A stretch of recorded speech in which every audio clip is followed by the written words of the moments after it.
आदरणीय सभापति जी, जैसे समाजों में उनके विकास संतुलित होना चाहिए, पिछड़े से पिछड़ा व्यक्ति को भी संविधान अवसर देता है, जिम्मेवारी भी सरकार को देता है, उसी प्रकार से कोई भी विभाग भी, कोई हमारा ज्योग्राफिकल इलाका भी वो पीछे नहीं रहना चाहिए। और हमारे देश में किया क्या, 60 साल के दरमियान 100 डिस्ट्रिक्ट आइडेंटिफाई करके कह दिया कि ये तो बैकवर्ड डिस्ट्रिक्ट है। और बैकवर्ड डिस्ट्रिक्ट का ऐसा लेवल लग गया कि किसी की ट्रांसफर होती थी तो कहता था पनिशमेंट पोस्टिंग, तो कोई जिम्मेवार अफसर जाता ही नहीं था। और उनकी तरह हमने पूरी स्थिति को बदल दिया। हमने एस्पिरेशनल डिस्ट्रिक्ट का एक कल्पना रखी और 40 पैरामीटर पर ऑनलाइन रेगुलर मॉनिटरिंग करते रहे, और आज एस्पिरेशनल डिस्ट्रिक्ट उस राज्य के अच्छे जिलों की बराबरी करने लगे और खुद को नेशनल एवरेज की बराबरी करने लगे। भूभाग भी पीछे न रहे, कोई जिला अब इसको आगे लगा करके हमने 500 ब्लॉक को एस्पिरेशनल ब्लॉक बना करके उनके डेवलप पर स्पेशल फोकस करने की दिशा में हम काम कर रहे हैं। आदरणीय सभापति जी, मैं हैरान हूं जो लोग बड़ी बड़ी कथाएं सुनाते हैं। क्या इस देश में आदिवासी समाज 1947 के बाद आया क्या? कि राम और कृष्ण थे तब आदिवासी समाज नहीं था?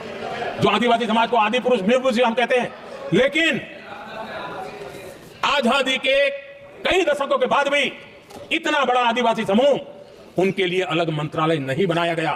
पहली बार अटल बिहारी वाजपेयी की सरकार आई और उन्होंने अलग आदिवासी मंत्रालय बनाया, अलग आदिवासी विकास और विस्तार के लिए बजट दिया। आदरणीय सभापति जी, हमारे माछीमार समाज, मछुआरा समाज, क्या अभी भी आया है क्या? क्या उनकी नजर नहीं की आपकी? इन मछुआरा समाज के कल्याण के लिए पहली बार हमारी सरकार ने आकर के अलग मंत्रालय बनाया फिशरीज का, उनके कल्याण के लिए अलग से हमने बजट दिया, समाज के इस तबके की चिंता की। आदरणीय सभापति जी, मेरे देश का छोटा किसान, उसके जीवन में सहकारिता एक मुख्य अंग है। छोटे किसान की जिंदगी को सामर्थ्य देने के लिए सहकारी क्षेत्र को जिम्मेवार बनाना, सहकारी क्षेत्र को सामर्थ्यवान बनाना, सहकारी क्षेत्र को बल देना, इसकी महात्मा हम समझते हैं, क्योंकि छोटा किसान, उसकी चिंता हमारे दिल में थी और इसलिए हमने अलग सहकारिता मंत्रालय बनाया। हमारी सोचने का तरीका क्या है? हमारे देश में नौजवान है, पूरा विश्व आज वर्कफोर्स के लिए तरस रहा है। देश में डेमोग्राफिक डिवीजन लेना है तो हमारे इस वर्कफोर्स को स्किल बनाना चाहिए। हमने अलग स्किल मंत्रालय बनाया ताकि दुनिया की आवश्यकता के अनुसार मेरा देश का नौजवान तैयार हो और विश्व के साथ वो अपने आगे बढ़े। आदरणीय सभापति जी, हमारा नॉर्थ ईस्ट इसलिए कि वहां वोट कम है, सीटें कम है, इसकी कोई परवाह नहीं है। ये अटल जी की सरकार थी जिसने पहली बार नॉर्थ ईस्ट के कल्याण के लिए डोनियर मंत्रालय की व्यवस्था की और आज उसका परिणाम है कि नॉर्थ ईस्ट के विकास की नई चीजों को हम प्राप्त कर पाए। इसी के कारण रेल, रोड, पोर्ट, एयरपोर्ट ये बनने की दिशा में आगे बढ़ रहे हैं। आदरणीय सभापति जी, आज भी दुनिया के देशों में लैंड रिकॉर्ड के लेकर के समृद्ध देशों को भी कई संकट। हमने गांव के हर सामान्य व्यक्ति को अपना लैंड रिकॉर्ड, उसके घर की मालिकीन का हक के कागज नहीं है, उसके कारण उसको बैंक से लोन चाहिए हो, कहीं बाहर जाए तो कोई कब्जा कर ले, एक स्वामित्व योजना बनाई और देश के गांव के ऐसे समाज के दबे कुचले लोगों को वो कागज हम दे रहे हैं जिसके कारण उसका मालिकी हक बन रहा है। वो स्वामित्व योजना एक बहुत बड़ा दिशा है।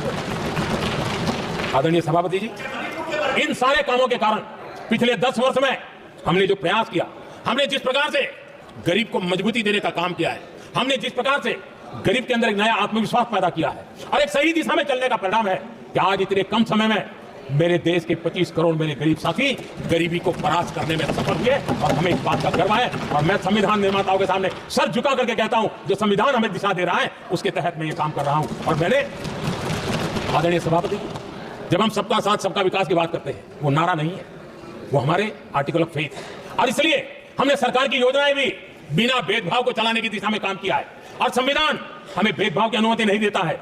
और इसलिए हमने आगे चल करके कहा है सेचुरेशन, जिसके लिए जो योजना बनी है उसका लाभ उन लाभार्थी को 100% लाभार्थी को मिलना चाहिए। ये सेचुरेशन अगर सच्चा सेकुलरिज्म को है ना तो ये सेचुरेशन में है। सच्चा सामाजिक न्याय अगर किसी में है तो ये सेचुरेशन 100%, 100% उसको बेनिफिट जिसका हक है मिलना चाहिए, बिना भेदभाव के लिए मिलना चाहिए। तो ये भाव लेकर के हम सच्चे सेकुलरिज्म को और सच्चे सामाजिक न्याय को लेकर के जी रहे हैं। आदरणीय सभापति जी, समाधान की हमारे एक और स्पिरिट भी है और हमारे देश को दिशा देने का माध्यम, देश को का चालक बल के रूप में राजनीति केंद्र में रहती है। आने वाले दशकों में हमारा लोकतंत्र, हमारी राजनीति की दिशा क्या होनी चाहिए, आज हमें मंथन करना चाहिए। आदरणीय सभापति जी, कुछ दलों की राजनीतिक स्वार्थ और सत्ता का भाव, मैं जरा उनसे पूछना चाहता हूं, क्या वे कभी अपने आप को, और मैं सभी दलों के लिए कह रहा हूं, उधर और इधर ये मेरा विषय नहीं है, ये मेरे मन के विचार है जो मैं इस सदन के सामने रखना चाहता हूं कि इस देश में योग्य नेतृत्व का अवसर मिलना चाहिए। नहीं, जिनके परिवार में कोई राजनीति में नहीं है, क्या उनके लिए दरवाजे बंद हो जाएंगे? क्या देश को, लोकतंत्र के स्पिरिट को परिवारवाद ने गहरा नुकसान किया है कि नहीं किया है? क्या परिवारवाद से भारत के लोकतंत्र की मुक्ति का अभियान चलाना ये संविधान के तहत हमारी जिम्मेवारी है कि नहीं है? और इसलिए समानता के सिद्धांत की बात है, अवसर की बात है, हिंदुस्तान के हर किसी को, और जो परिवारवादी राजनीति है उनकी धुरी ही परिवार होता है, सब कुछ परिवार के लिए। देश को, देश के नौजवानों को आकर्षित करने के लिए, लोकतंत्र को मजबूत बनाने के लिए और देश के युवाओं को आगे आने के लिए हम सभी राजनीतिक दलों ने प्रयास करना चाहिए। सभी राजनीतिक दलों ने, जिनकी पार्श्वभूमि में राजनीतिक परिवार नहीं है, ऐसे फ्रेश ब्लड को लाने के लिए प्रयास करना, ये मैं मानता हूं कि देश की लोकतंत्र की। और इसीलिए मैंने लाल किले से कहा है कि मेरा एक विषय लेके मैं लगातार बोल रहा हूं, बोलता रहूंगा। 1 लाख ऐसे नौजवानों को देश की राजनीति में लाना है जिनका कोई परिवार का बैकग्राउंड राजनीतिक परिवार का नहीं है।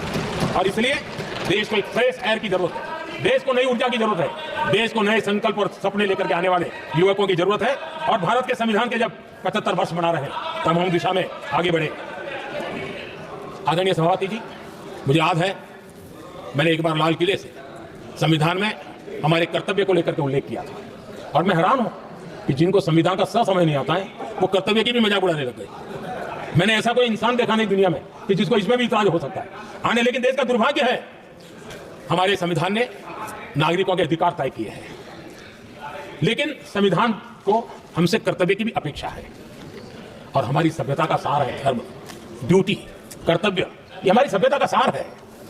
और महात्मा गांधी जी ने कहा था, महात्मा जी का कोट है, उन्होंने कहा था, मैंने ये अपनी अशिक्षित लेकिन विद्वान मां से सीखा है कि हम अपने कर्तव्यों को जितना अच्छे से निभाते हैं उसी से अधिकार निकल करके आता है।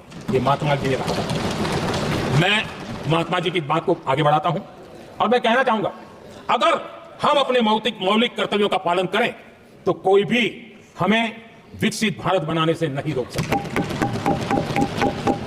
संविधान का 75वां वर्ष कर्तव्य के प्रति हमारे समर्पण भाव को, हमारी प्रतिबद्धता को और ताकत दें, देश कर्तव्य भावना से आगे बढ़े, ये मैं मानता हूं।